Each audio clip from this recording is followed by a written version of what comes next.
हरे कृष्ण। तो हम लोग चर्चा कर रहे हैं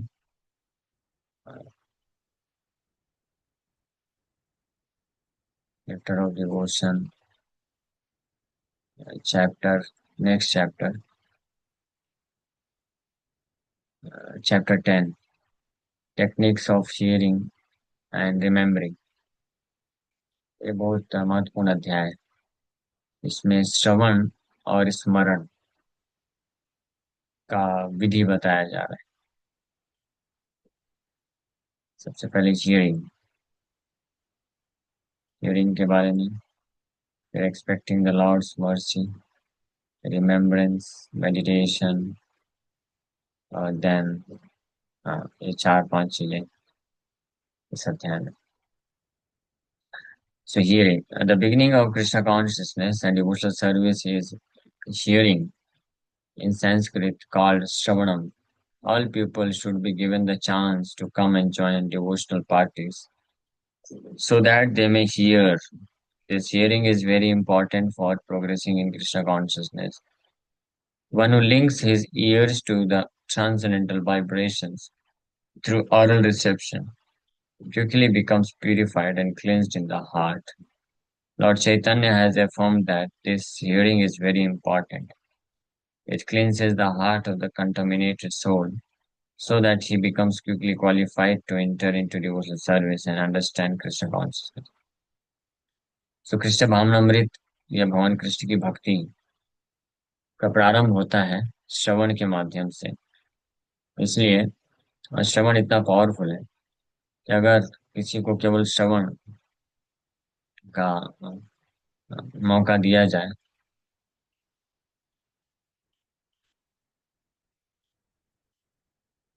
तो वो निश्चित रूप में एडवांस कर सकता है। Hearing is very important. Krishna भावनामृत में आगे बढ़ने के लिए श्रवण बहुत महत्वपूर्ण है। और चैतन्य महाप्रभु भी इसको कंफर्म करते, भागवत में भी दिया है कि अगर कोई भगवान कृष्ण के बारे में बस सुनता जाए, ध्यान से सुनता जाए, सबमिसिव हियरिंग बोला गया है, देता है, तो वो धीरे धीरे वो जो है शुद्ध हो जाता है उसका हृदय। और जैसे ही हृदय शुद्ध होता जाता है उतनी ही मात्रा में वो कृष्ण को समझता चला जाता है और भक्ति में प्रवेश करता है। उतनी ही मात्रा में वो भगवान का नाम जप करना चालू कर देता है, विचार नियम पालन करना चालू कर देता है और कृष्ण को समझने लग जाता है, कृष्ण को स्मरण बढ़ने लग जाता है, कृष्ण के प्रति भाव आसक्ति आने लग जाती है। ये है hearing. This is the method for progressing in Krishna consciousness. In the Garud Puran, the stress on hearing is expressed very nicely. Garuda Purana में बोला गया है, the state of conditioned life in the material world is just like that of a man lying unconscious, having been bitten by a snake. This is because both such unconscious states can be ended by the sound of a mantra. When a man is snake bitten, he does not die immediately but first becomes unconscious and remains in a comatose condition. Anyone who is in who is in the material world is also sleeping, as he is ignorant of his actual self or his actual duty and his relationship with God. So materialistic life means that one is bitten by the snake of Maya illusion, and thus without any Krishna consciousness is almost dead. Now the so-called dead man bitten by a snake can be brought back to life by chanting some mantra. There are expert chanters of these mantras who can perform this feat. Similarly, one can be brought back into Krishna consciousness from the deadly unconscious state of material life by hearing of the Mahamantra Hare Krishna, Krishna Krishna, Hare Hare, Hare Ram, Ram Ram, Hare। हाँ, तो ये बताया गया। तो ये गरुड़ पुराण में इस example के माध्यम से ये श्रवणम के महत्व को बताया गया है कि जैसे किसी व्यक्ति को जब सर्प डस लेता है तो उसके प्रभाव से व्यक्ति जो है मूर्छित हो जाता है, बेहोश हो जाता है। पहले मरता नहीं, मरने में टाइम लगता है, मरने के पहले वो बेहोश हो जाता है। तो ऐसा जो बेहोश व्यक्ति होता है, तो अगर कोई एक्सपर्ट मंत्र जानता है, एक्सपर्ट है कोई मंत्र कुछ मंत्र को उच्चारण करने में। तो वो आकर के जब उसके सामने उच्चारण करता है तो वो व्यक्ति वापस से जीवन को प्राप्त कर सकता है। तो इसी प्रकार से इस भौतिक संसार में हर बद्ध जीवात्मा ये माया रूपी सर्प के द्वारा डसे गए। माया मतलब illusion. Illusion is so strong. माया इतनी स्ट्रांग है, इल्यूजन भ्रम इतना स्ट्रांग है। असत्य सत्य को मानी। जो असत्य है उसको सत्य मान लेता है व्यक्ति। स्पेशली ये इस भौतिक संसार के जो संबंध होते हैं, ये पूरी तरीके से फॉल्स है, माया है। But it's very difficult to understand this. इस माया इतना स्ट्रांग होता है। व्यक्ति भौतिक आसक्ति को, जो हमारी अपनी फीलिंग्स होती हैं, उसको अलग अलग नाम दे देता है। ये सच्चा प्रेम है, ये हमारा कर्तव्य है, ये हमारा धर्म है। देश धर्म, राज्य धर्म, परिवार धर्म, पति पत्नी धर्म।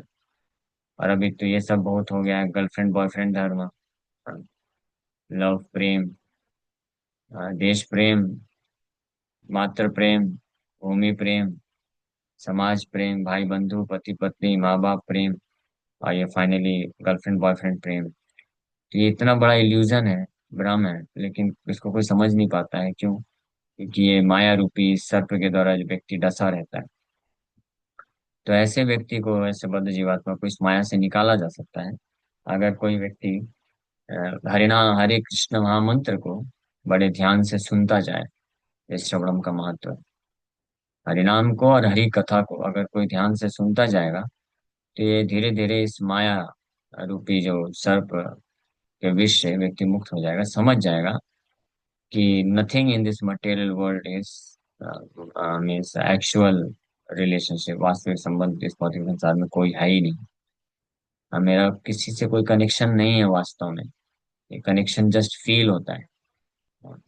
ये जो फीलिंग्स है इतना पावरफुल है, feelings of connection, specially of attachment.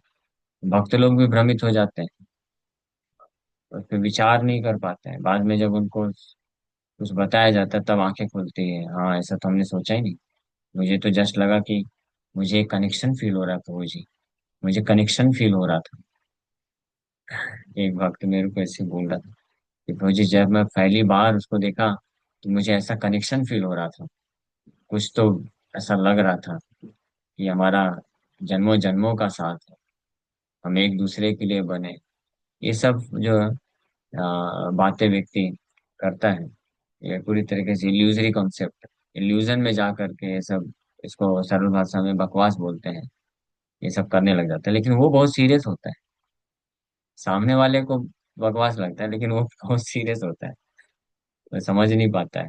Illusion इतना स्ट्रांग है। माया के स्नेक सर्प से डस लेने के कारण वो ऐसा फील करता है। और उस फीलिंग में ही उसको मजा आता है। उसको और कुछ नहीं चाहिए। वो फीलिंग वो ही बना के रखना चाहता है।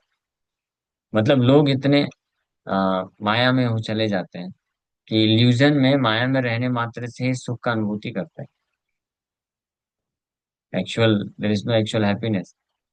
तो इस प्रकार का जो इल्यूजन है, माया है, इससे बाहर निकल सकता है कोई व्यक्ति अगर गीता भागवत को अच्छे से श्रवण करेगा और हरे कृष्ण महामंत्र को सुनेगा। तो इसका मतलब ये है कि कोई भी भक्त है, अगर अगर वो एक्चुअली में ध्यान से श्रवण कर रहा है कृष्ण की कथा, गीता भागवत और हरिनाम को, तो इमीडिएटली समझ जाएगा कि ये सब जो चीजें मैं फील कर रहा हूँ, ये माया इल्यूजन है। तो कभी फंसेगा नहीं। फीलिंग आ सकती है क्योंकि वो तो नेचुरल है। हम भौतिक संसार में है, हमारे पास ये भौतिक शरीर है, इंद्रियां भौतिक है, मन है। तो वो सारी चीजें एक्सपीरियंस करेगा, लेकिन अच्छे से श्रवण कोई करा रहेगा तो कभी भ्रमित होकर फंसेगा नहीं उसमें। वो समझ जाएगा। और भ्रमित कौन होता है? जो सो कॉल्ड डिवोशन करता है, ध्यान से मंत्र को सुनते नहीं। इसलिए हियरिंग को बहुत जोर दिया गया है। We should not just chant Hari नाम, हरे कृष्ण महामंत्र को जस्ट केवल चैंटिंग नहीं करना है, उसको अच्छे से ध्यान से सुनना चाहिए। हरे कृष्ण कृष्ण कृष्ण हरे हरे, हरे राम राम राम हरे हरे। एक एक नाम, एक एक मंत्र को ध्यान से सुनना चाहिए। और उसी प्रकार से जो क्लासेस होते हैं, डिस्कोर्सेस गीता भागवत में, वो बस ज्वाइन करके रख देने के लिए नहीं होता है। और क्या चर्चा किया जा रहा है उसको ध्यान से सुनना होता है। जब ध्यान से सुनेंगे, ध्यान से सुनने का अर्थ क्या होता है कि उस पर विचार करते हुए सुनना है। हाँ। जैसे अभी आप में से कितनी भक्त लोग ध्यान से सुन रहे हैं? हाथ ऊपर करिए तो। लेट अस सी। हियरिंग। कितने लोग हियरिंग कर रहे हैं? बस 5-6 लोग। तो सब लोग हियरिंग भी नहीं कर रहे हैं, तो कैसे हम समझ पाएंगे तत्व? Hearing is so important. Unfortunately कली के पास यही सबसे बड़ा हथियार है। इनअटेंटिव बना देना या अन्य चीजों में व्यस्त करा देना हियरिंग के समय। वही हरे कृष्ण महामंत्र जप करते के टाइम पे भी मन बहुत सारे प्लानिंग करेगा, और जब कथा चल रही, क्लास चल रही हो, उस वक्त भी बहुत सारे कार्य आ जाएंगे मन में, और बहुत सारी चीजें, डिस्ट्रैक्शन इसको बोलते हैं। तो अगर इसको कोई ओवरकम करके हियर कर सके, सुन सके, तो इमीडिएटली वो ये माया रूपी सर्प के प्रभाव से मुक्त हो जाएगा, और वो देख पाएगा संसार में क्या चल रहा है। सो कॉल्ड अटैचमेंट को समझ पाएगा कि ये this is all nonsense. Immediately उसके मुंह से यही निकलेगा कि दिस इज नॉनसेंस, इसका कोई सेंस नहीं बनता है। क्यों? अरे शरीर का शरीर से क्या अटैचमेंट है, मैं शरीर हूं ही नहीं। और शरीर डेड मैटर है। एक डेड मैटर दूसरे डेड मैटर को बोलता है, जैसे ये गिलास है और ये रिमोट है, ये इसको बोलता है आई लव यू। कोई सेंस बनता है? नॉनसेंस ना। उसी प्रकार से भौतिक संसार में हम केवल डेड मैटर को जानते हैं, आत्मा को तो जानते नहीं। हम आत्मा है, हमारे साथ संबंधित जितने भी सगे संबंधी हैं वो सब आत्मा है। लेकिन हम में से कोई भी जानता है आत्मा को? अपने आप को ही नहीं जानता, तो दूसरे के शरीर के अंदर आत्मा को क्या जानेगा कि वो कौन? हम केवल शरीर को जानते हैं। बचपन से केवल शरीर को देखा है, और उनका जो स्वभाव है, नेचर है, वो मन है। सूक्ष्म शरीर, वो भी सूक्ष्म शरीर है। तो या तो सूक्ष्म शरीर को जानते हैं कुछ हद तक, पूरी तरीके से नहीं, या स्थूल शरीर, ग्रॉस बॉडी को जानते हैं। तो हमारा भी ग्रॉस बॉडी, सूक्ष्म शरीर और स्थूल शरीर दूसरे के सूक्ष्म शरीर, स्थूल शरीर से इंटरेक्ट करता है, जानता है। और इसी को सोकॉल्ड लव बोलते हैं। एक ऐसा लव, ये बात समझ में नहीं आती है।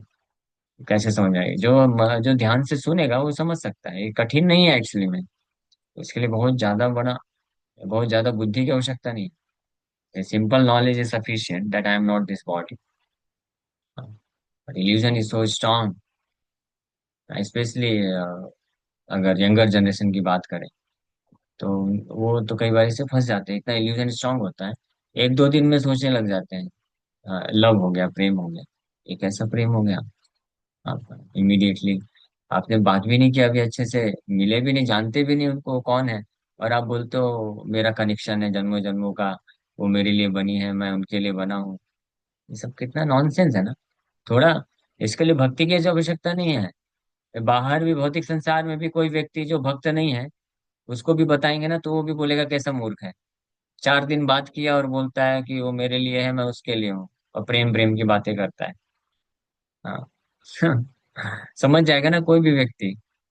इसीलिए जो यंगर जनरेशन है, उनको कभी अपना खुद का पार्टनर नहीं ढूंढना चाहिए। वो फंस जाएंगे, वो यही सब इल्यूजन में फंसेंगे। वैदिक टाइम में इसलिए परफेक्ट सिस्टम था कि जो बड़े बुजुर्ग होते थे वो ढूंढते थे, मैच मेकिंग मेकिंग करते थे। क्योंकि वो कम से कम इस स्तर के इल्यूजन में तो नहीं कार्य करेंगे। वो भी अलग स्तर के इल्यूजन में कार्य करते हैं, वो अलग बात है। लेकिन इतना घोर माया में तो एक तो कार्य नहीं करेंगे। वो सारी चीजें देखेंगे, सारे एस्पेक्ट विचार करते हैं, देखते हैं, ये सब परफेक्ट होना चाहिए। हाँ। बट ये इल्यूजन ऐसे स्ट्रांग होता है। लेकिन इससे कोई बाहर निकल सकता है, समझ सकता है इसको, अगर कोई एक्सपर्ट बनता है इन चैंटिंग द मंत्र, हरे कृष्ण महामंत्र। कोई भी भक्त, ये गारंटेड है, आप में से कोई भी भक्त अगर डेली मॉर्निंग में स्पेशली ध्यान पूर्वक हरिनाम जप करे और क्लासेस सुने, तो वो इस इल्यूजन में नहीं फंसेगा। हाँ। मैं तो 2-3 दिन बोल रहा था कि 2-3 दिन, मेरे को कोई बताया कि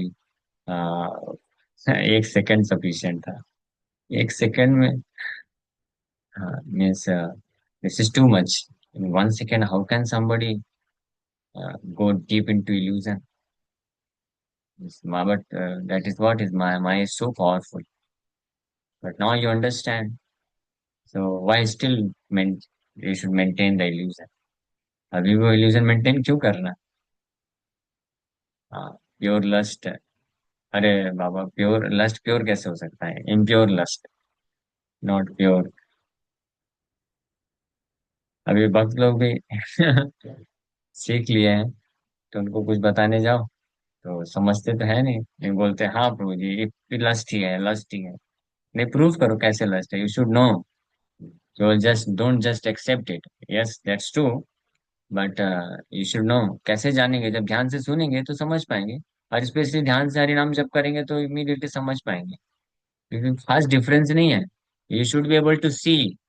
जो ये यंग जनरेशन, यंगर जनरेशन एक दूसरे के लट्टू होते हैं और लविंग फीलिंग महसूस करते हैं।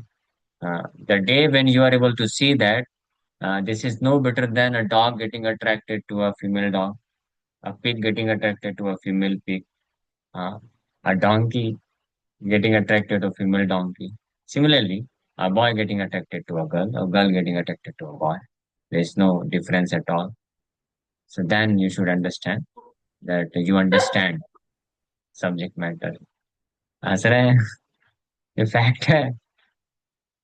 मैं तो जब देखता हूँ हमारे टेम्पल में आते हैं, टेम्पल में ऐसे ही कपल्स आते हैं और इतना इस प्रकार से डीलिंग करते हैं जैसे लगता है कि राधा कृष्ण की लीलाएं चल रही है। वो ऐसे ही प्रैक्टिकली सोच के आते हैं, राधा कृष्ण उधर है और ये एक राधा कृष्ण हम है। मतलब कितने मूर्ख होते हैं। बट एनीवे, उनको हम ज्यादा दोष नहीं दे सकते हैं, बेचारे वो क्या करें, वो तो फंस गए हैं। तो कम से कम मंदिर आ रहे हैं, अगर किसी भक्त से जुड़ते हैं, गीता भागवत पढ़ेंगे तो समझ में आएगा कि राधा कृष्ण का लीला अलग है और हमारा जो है वो कैसा लीला है। हमारा जो लीला है वो कुत्ता बिल्ली सुअर से ज्यादा बेटर नहीं, बल्कि कुत्ता बिल्ली सुअर गधा इनका ज्यादा अच्छा है। हाँ, ये कम से कम एजुकेशन एजुकेटेड तो नहीं है ना। कोई कुत्ता ये तो नहीं बोलता कि I am BTech MTech PhD और उसके बाद नॉनसेंस करे। वो बोलता है मैं कुत्ता हूँ भाई, और जाता है भागता है।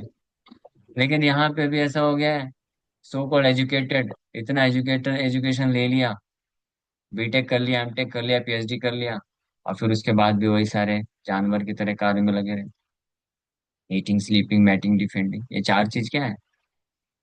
केवल खाने के लिए भागता है जो, सोने के लिए एक अरेंजमेंट करता है, और एक पार्टनर मिल जाती है तो उसके साथ अपना जीवन यापन करने के लिए खुश हो जाता है, दैट्स ऑल। इसी को तो एनिमलिस्टिक प्रोपेंसिटी बोलते हैं।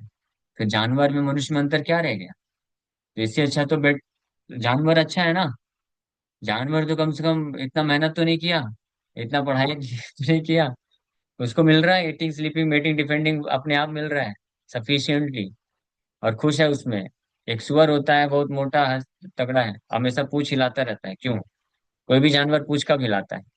हम लोग अभी मायापुर गए थे, तो गौशाला में गाय थी, तो गाय के ये सिर के पास इधर वो खजल जहाँ पे भी वो खुजली नहीं कर सकते, तो वहां पे आप उसको खुजलाइए तो उसको बहुत अच्छा लगता है, और वो फिर पूंछ ऊपर उठा लेती है, पूंछ ऊपर उठा उठा के हिलाती है, जिससे समझ जाने का कि उसको अच्छा लग रहा है।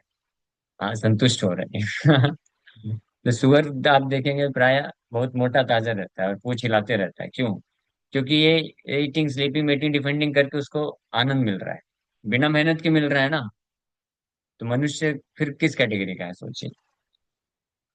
आई एम सॉरी, मैं थोड़े स्ट्रांग बोल रहा हूँ, लेकिन हम उन मनुष्यों के लिए बोल रहे हैं जो भक्ति का कोई लेना देना नहीं है, केवल इतना मेहनत करके गधे के जैसा मेहनत करके कुछ दो वक्त का खाना अरेंज करते हैं, और सोना और मीटिंग थोड़ा सेक्स लाइफ हो गया, बस। यही है डिफेंस, डिफेंस के लिए कुछ बैंक बैलेंस हो गया, सिक्योरिटी आजकल तो वो भी नहीं है, ईएमआई में भरे पड़े रहते हैं। तो फिर है किधर, सुख किधर है? माया, लेकिन माया इतनी स्ट्रांग है फिर भी समझ में नहीं आता व्यक्ति को। होप अगेंस्ट होप, हम अपने वो सो कॉल्ड रिलेशनशिप्स को बहुत प्योर और सच्चा मान करके फंसा रहता है। ये इतना इल्यूजन स्ट्रांग होता है, इंद्रदेव भी फंस गए थे, ये एग्जाम्पल आता है भागवत में। इंद्रदेव अपने गुरु बृहस्पति के प्रति अपराध किए तो उनको शाप मिल गया, तो उनको पृथ्वी में आके सुअर बनना पड़ा। तो कुछ वर्षों तक उनको सुअर बन के जीवन यापन करना था, शाप था, पनिशमेंट था। लेकिन जब वो सुअर बने तो इतने कंडीशन हो गए, माया में इतने चले गए कि वो सुअर हैं, उनकी सुअरी है, और उनके बहुत सारे पिगलेट्स हैं। तो जब उनका समय हुआ तो ब्रह्मा जी आके बोले कि भाई चलो, आपका हो गया श्राप, पनिशमेंट कंप्लीट हो गया, अभी इंद्र पद को स्वीकार करो।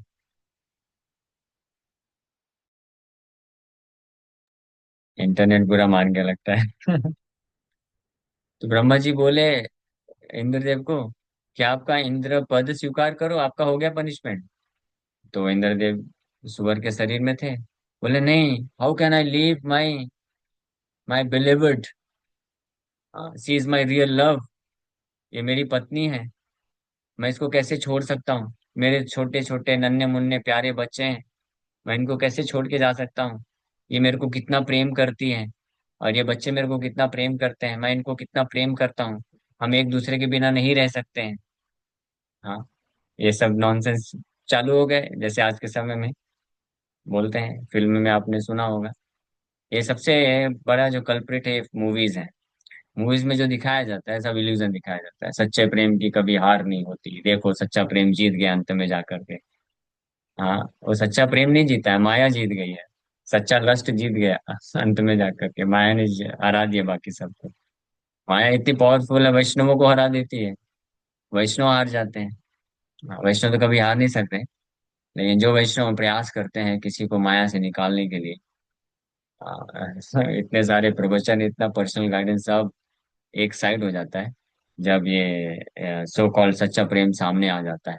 हाँ, इल्यूजन, लस्ट को इस प्रकार से समझ के व्यक्ति भ्रमित हो जाता है पूरी तरीके से। तो ब्रह्मा जी देखे कि ये इंद्र बाबा तो अभी गए काम से, ये तो पूरी तरह से माया में चले गए। अब एक ही उपाय है, क्या? तलवार निकाले, सिर काट दिए, बोले चलो बेटा अभी। हाँ, तो यही करना पड़ता है आखिरी में, जब कोई सुनने के लिए तैयार नहीं होता है, कितना भी उसको समझाया जाए, शास्त्र पहले बोला जाता है, शास्त्र मतलब इंस्ट्रक्शन दिया जाता है, नहीं समझते हैं, फिर भी जो है कांटेक्ट करते रहते हैं अपने सो कॉल्ड प्रेम को बना के रखने के लिए। तो फिर स्ट्रिक्ट कुछ रूल बनाना पड़ता है जो कि तकलीफ देता है, लेकिन क्या करें, वो जरूरी है। हाँ, that's why we made strict rules. So ये हियरिंग, एनीवे हम लोग हियरिंग के ऊपर चर्चा कर रहे थे। ये हियरिंग इज सो इम्पोर्टेंट। अगर कोई वास्तव में श्रवण करे ध्यान से भगवत गीता भागवत के क्लासेस को और हरिनाम को, तो वो कभी माया में नहीं फंसेगा। भले माया का प्रभाव आएगा उसके ऊपर, मीन्स आई मीन प्रभाव मतलब कि उसको फील हो सकता है कि अरे ये जो लस्ट एंगर ये सारी चीजें हैं, लेकिन उससे प्रभावित नहीं होगा, वो कभी इस भ्रम में नहीं जाएगा कि हाँ दिस इज लव।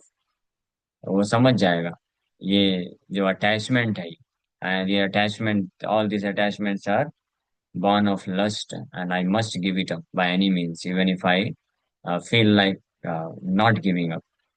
भले ही मुझे ऐसा लग रहा है कि नहीं ये सही नहीं है। हाँ, ये इस इल्यूजन में नहीं पड़ना चाहिए। जैसे हमने देखा है, कभी कभी ब्रह्मचारी जो होते हैं घर जाते हैं तो वापस नहीं आ पाते हैं। क्यों? माँ को जब रोते हुए देखते हैं तो बेचारे फंस जाते हैं। बोले प्रेम, मेरी माँ मेरे से कितना प्रेम करती है, मैं कितना प्रेम करता हूँ इससे। हाँ, फंस जाते हैं। लेकिन जो ध्यान से श्रवण करता है, नाम जप करता है, गीता व शास्त्र जानता है, तो वो नाक खुशी सॉरी मैं थोड़ा बोल रहा हूँ, नहीं पिघलता है। हाँ, सो ये हमने देखा हमारे गुरु महाराज, उनकी माँ संन्यास ले लिए थे महाराज, तो माँ पास में ही रहती थी, मुंबई में ही जन्म हुआ था, लेकिन कभी माँ के पास जाते नहीं थे महाराज, और बहुत कभी रेयरली गए भी।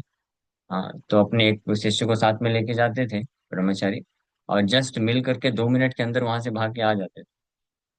किसी वक्त ने पूछा महाराज आप ऐसा क्यों करते हैं, आप इतने दयालु हैं, आपका इतना हृदय सॉफ्ट, आप इतने जीवात्माओं के ऊपर कृपा कर रहे हैं, आप अपनी माँ से बात भी नहीं करते, कम से कम आप कभी महीने 2 महीने में एक आध बार जाते हो, पास में ही रहती है माँ, आप कम से कम 15-20 मिनट बात तो करना चाहिए। तो गुरु महाराज बोले नहीं, I fear I may become attach to her, मुझे डर लगता है कहीं मैं उससे आसक्त हो गया तो तो महाराज भाग जाते हैं।